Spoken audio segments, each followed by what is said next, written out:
this celebration is one of the most beautiful celebrations that we have in the Catholic Church. And I'm saying beautiful, and immediately it comes to me that it's very long too. Beautiful doesn't mean that it has to be long, but this one is beautiful and long. Anyway, just in case. And there is two main symbols that we have in this celebration. The first one is the light. Actually, the beginning of the celebration is the blessing of the fire. And it is beautiful, and since I have been celebrating this celebration, it is very impacting for me how the temple is dark, and little by little it becomes brighter and brighter because it's more light. And that really is what the light and the fire wants to show. It is a beautiful symbol that shows in a very clear way the meaning. And the other symbol is the water.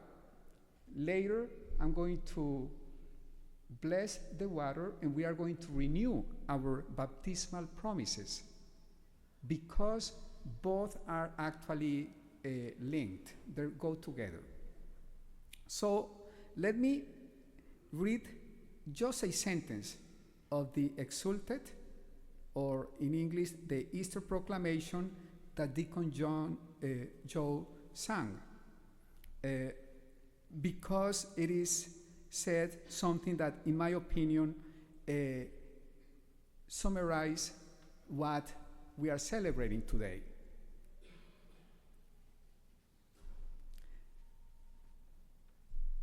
This is the night that even now sets Christians from the gloom of sin, leading them to grace.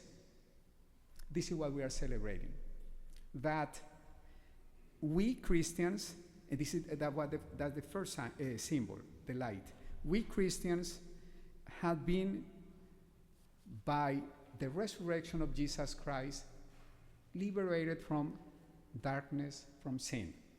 There is an idea, and I'm going to read that sentence from the first reading from the book of Genesis, that it is interesting, and maybe we do not are very attentive to that. Just at the beginning, it says that the earth was a formless wasteland, and darkness covered the abyss. Then God said, "Let there be light," and there was light. And the fourth day, God created the sun and all the luminaries in the sky.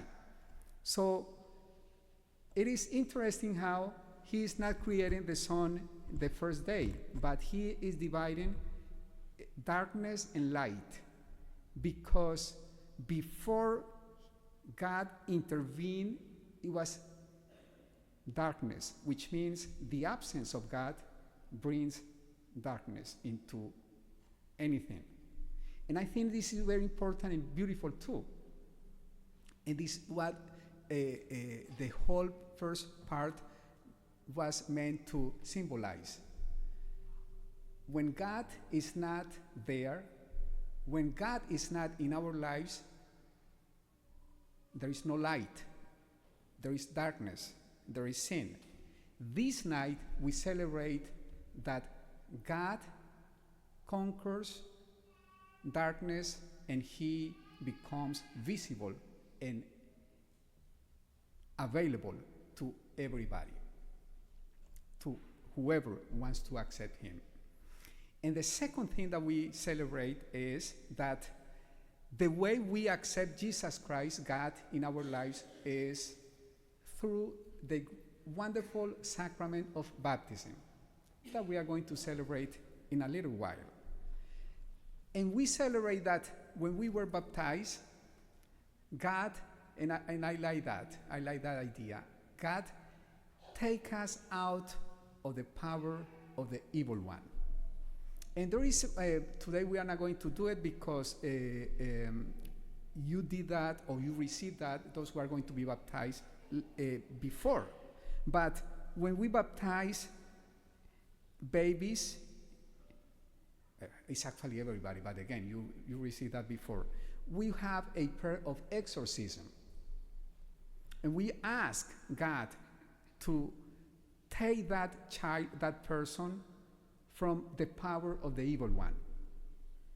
And we anoint that person with one of the oils that were consecrated, blessed by Bishop in the cathedral last Tuesday, the oil of catechumens. So we celebrate also that we, and this is what actually the theme of the epistle of to the Romans, from St. Paul to the Romans, that those who were baptized are not anymore under the power of the evil one, but now under the power of God. They are in the light of God. God is present in them, God is present in us, and the darkness has no power over us. The evil one has no power. And because of that, we have to live a different life.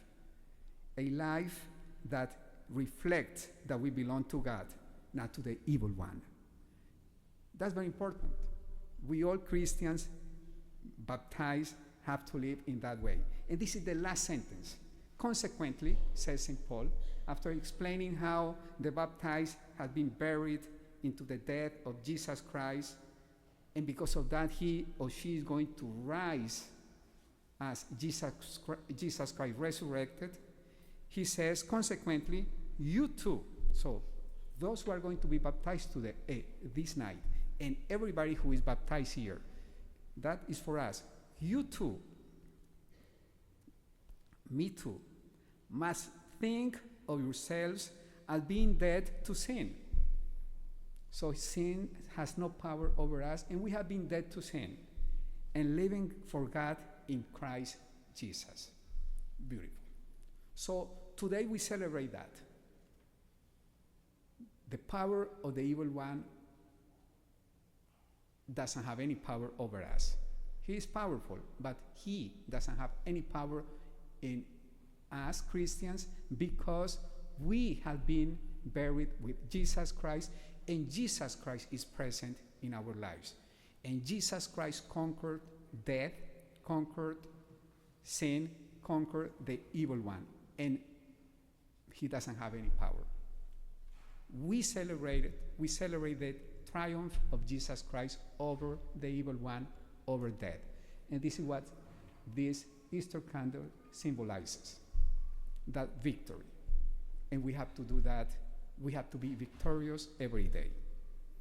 Now I'm going to say that in